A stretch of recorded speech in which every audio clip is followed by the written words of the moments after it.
So if you're already using minoxidil and you actually go for the PRP procedure, so people have a question, can I stop the minoxidil? Because minoxidil and PRP works in two different ways. I mean, minoxidil actually increases the blood supply, whereas PRP is adding a lot of growth factors there.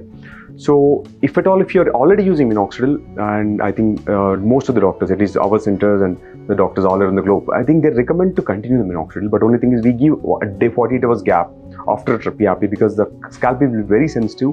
So the alcohol content in the minoxidil might irritate a scalp. So this is one reason where we usually stop for 2 days. But we recommend to use minoxidil if you're already using it. Even otherwise, if you want to continue and take PRP in large intervals, so to maintain the hair which is grown by PRP, so minoxidil is strongly recommended even after PRP.